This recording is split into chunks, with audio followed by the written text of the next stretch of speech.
Good afternoon, and thank you, Mark. And I just wanted to start by outlining that we have UNESCO has had a long partnership indeed with the Institute of Cultural Diplomacy, and I think it's really a great thing what you're doing, working to enhance cultural diplomacy, but also involving young people in this process as the main motors that will promote the change happening. I think indeed the conversation that you're having today is very much timely, as it coincides with the first year of the implementation of the so-called 2030 development agenda. You know, last year the General Assembly, the world leaders agreed on a very ambitious and transformative agenda that member states have committed to implement in the next 15 years.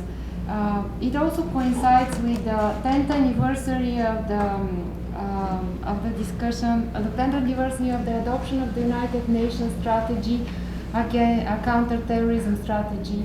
As I picked up on the last discussion, I think it's a topic that certainly interests you today. Unfortunately, what we are seeing around us is an unprecedented level of rise in violent extremism. That said, I would like first to mention that in terms of UNESCO, for us, culture is also, we consider culture as a driver and as an enabler for sustainable development, because culture indeed promotes economic opportunities, promotes inclusiveness in the societies, but also contributes to peace and security. Just now, as there were some speakers from Afghanistan, I recollect that the Director General of UNESCO is currently in Afghanistan, indeed launching a multi-partner trust and a national program for culture and creative economy. This is a program that is targeting young people and providing certain economic and employment opportunities through creative economies, but also through the potential of culture. You know, specifically in Afghanistan, UNESCO came back with the support of member states when the Bamiyan Buddhas were so unfortunately destroyed. And you know, it is not only part of the economic opportunities of the country getting tourists going there, but it's also part of who you are, of who the people living in this territory are. And it's also kind of an evidence that throughout centuries many different people from different ethnicities, different cultures have lived and coexisted together. And I think also what is happening now in the Middle East, the unfortunate destruction that we are witnessing. Just last month we had the Nineveh site being the gates there being bulldozed by the Daesh, the unprecedented level of the illicit trafficking of cultural property happening, and then from this region, and then feeding back into the terrorist and criminal organization.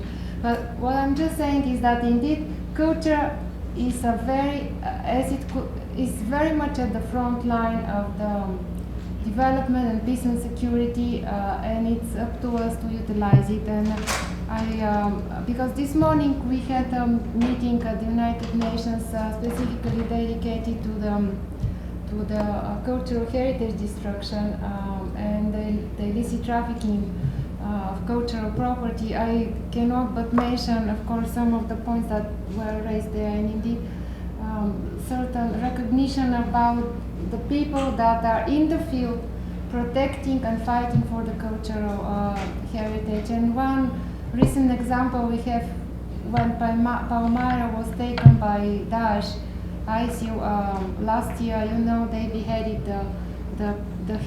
the manager of the site, the archaeological lead, Al-Assad. Very unfortunate, and I have to tell you that currently the UN, the organs of the UN dealing with peace and security are very much seized on the matter. There is a resolution dedicated, 2 resolutions indeed from last year dedicated to the topic, and they do consider culture not only as a development issue but an issue for peace and security. And that said, I would like to raise a few more points in my presentation. Indeed,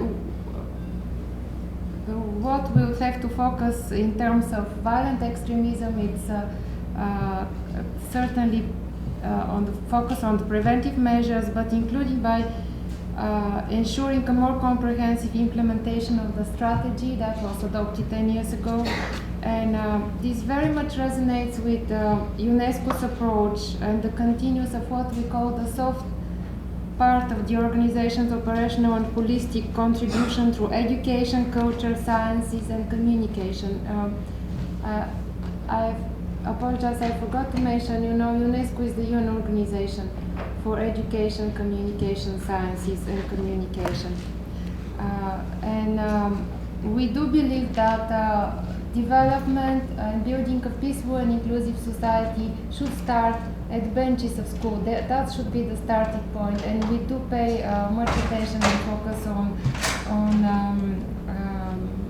on making sure that education remains the central part of the UN's work into building modern societies. And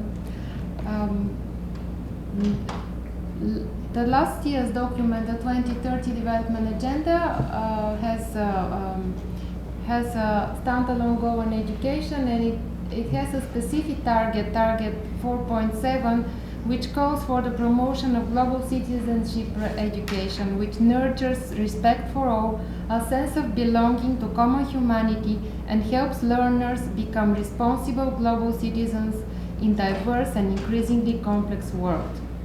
With these competencies, learners are also building their defenses against violent extremism, and they are also contributing to building up inclusive societies.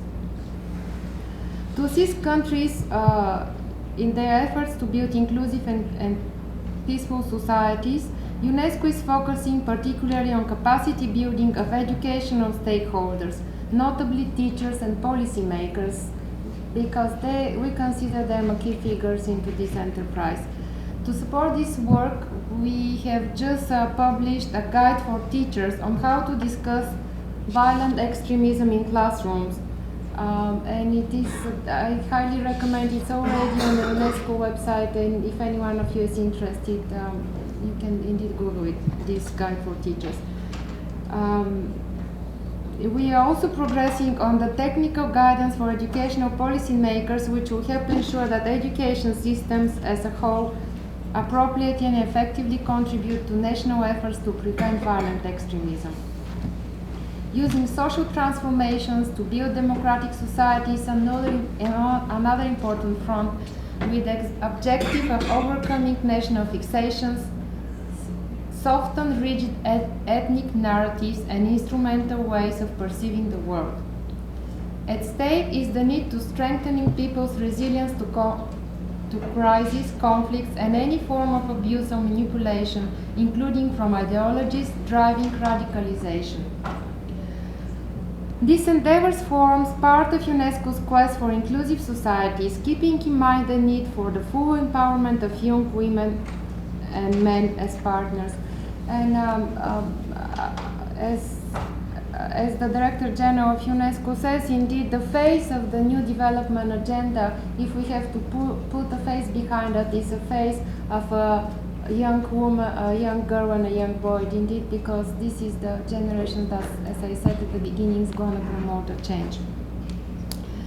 Another part of what we are doing is the global social media campaign, and it's very much related to what I mentioned at the beginning about the cultural heritage destruction. We have a campaign which we can check also online, and it's called Unite for Heritage campaign. It was launched in March 2015, and it serves to encourage a sense of shared humanity among youth from across the world in order to counter hate propaganda that can lead to cultural cleansing.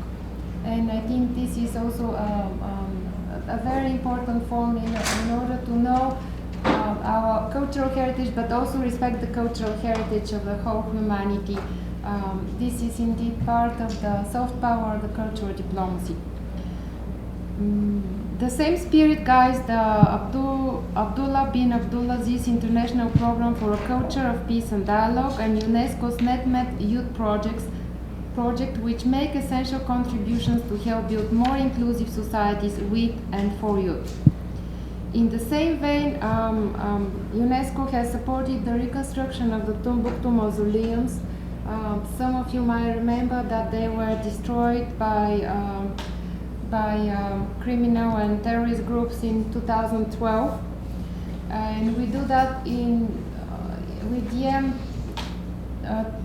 certainly to foster interfaith dialogue, to foster the preservation of cultural heritage, but also of intangible cultural heritage, which is a value for humanity. And we reconstructed the mausoleums with the support of the local community and through empowering the local community. So this is one of the great examples where we work for the local community and made sure that that it indeed is a continuation of the intangible culture of this very impressive civilization that was in Tombouctou, Mali. Another element I briefly wanted to mention, UNESCO has adopted, the UNESCO member states has adopted a decision to promote 2013-2022 the International Decade for the Rapprochement of Cultures. And it is a very interesting framework, including for the promotion of cultural diplomacy. It offers certain complementarities with the 2030 agenda and with the plan of action to prevent violent extremism that has been recently launched by the Secretary General of the UN. This decade has, through its specific action plan, certainly works to illustrate the benefits of jointly promoting respect for human rights and cultural diversity, while acknowledging the importance of intercultural and interreligious dialogue to fight against new forms of racism, discrimination, intolerance, extremism, and radicalization. These are some of the ways and means that we work to empower future generations with appropriate knowledge, tools, skills, and intercultural competencies for exchange, communication, and cooperation across cultural, religious, and national boundaries.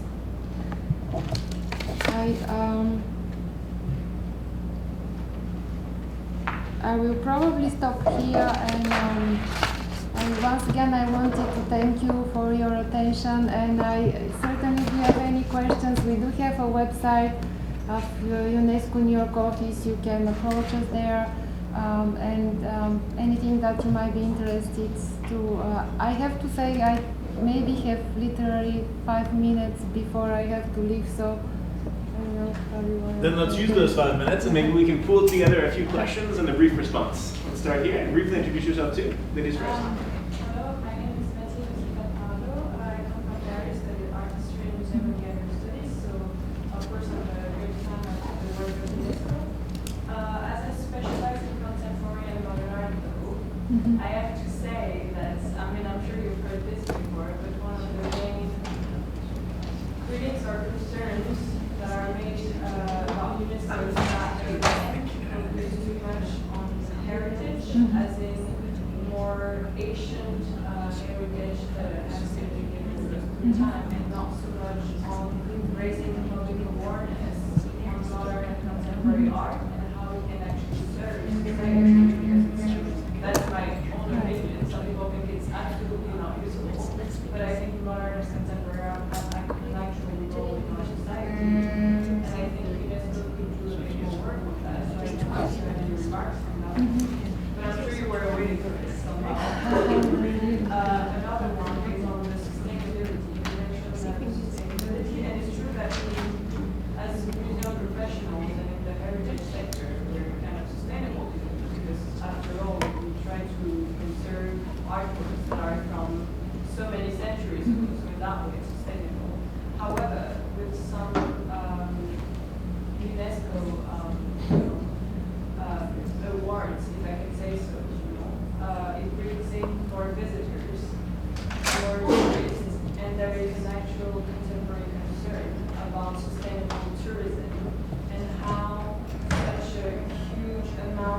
tourists entering a heritage location or a museum can affect the actual condition of the artworks. I mean, I've worked in the Louvre as a part-time job as a student, and we encountered a lot this issue because we have so many visitors.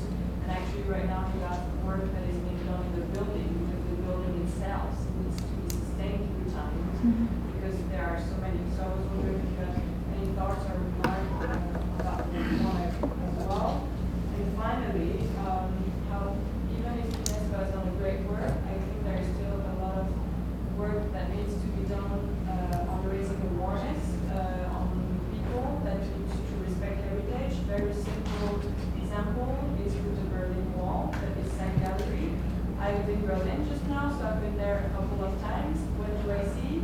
People writing on the wall, I don't know, some names with some of the names with a heart forever, or putting their feet on the wall to take a nice picture that I can post on Facebook.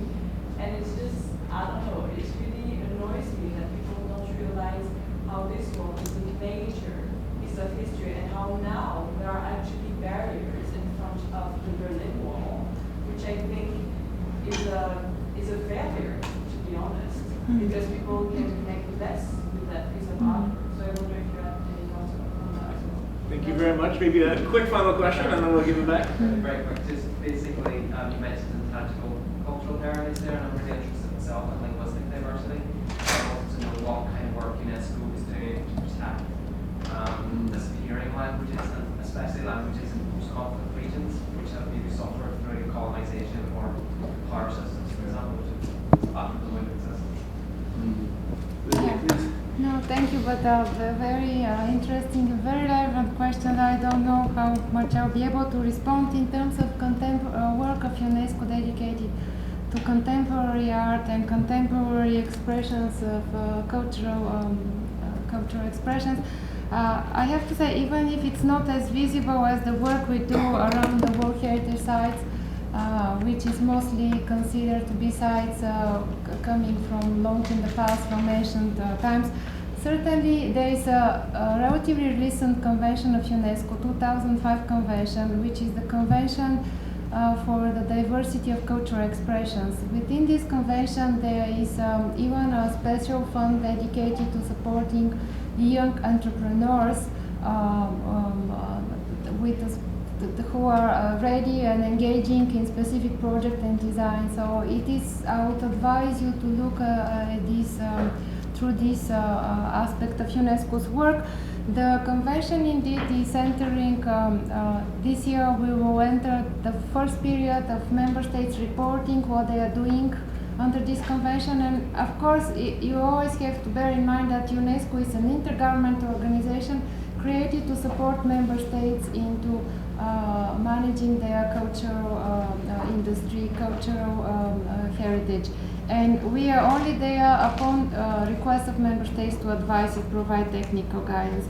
Certainly France and most of the European Union member states are member to this convention. It is also is becoming more and more popular with a number of member states in Africa, but also in Asia. And it is still a young convention, so we are looking into how to develop. And we do have a dedicated unit at UNESCO, and if you send me an email, I could probably connect you with them. They might have better ideas.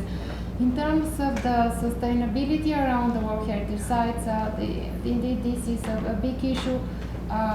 We are aware about that, and we have recently worked closely with the World Tourism Organization to find and propose and find solutions how to ensure that the increasing number of visitors is not encroaching on the sustainability of the sites.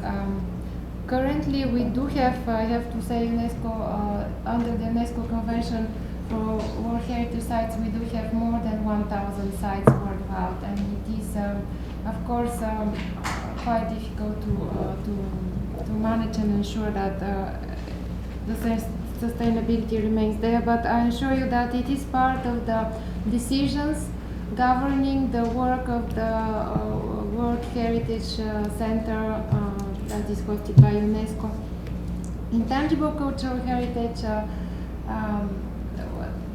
This is indeed a very good question, I would say, and we also have another convention of UNESCO adopted 2003. This is the Convention of on the Intangible Cultural Heritage. In accordance with that convention, we are inscribing in a list of intangible cultural heritage traditions, rituals. That are considered of a value of humanity, and it is with the aim of supporting the safeguarding of these traditions. So part of that is also a certain program that we have on preserving the linguistic diversity. And UNESCO is also a very much advocate that as much as possible, while we're preserving the linguistic diversity, we also should aim at having each individual access to education at the mother tongue. You might be aware, we have had this map of endangered world languages, and for some time the programs, due to financial issues, has stopped. But I've heard from colleagues that this year they're renewing, and there will be some more projects coming up in terms of supporting the preservation and safeguarding of linguistic diversity. And thank you very much, and I wish you good luck to everybody.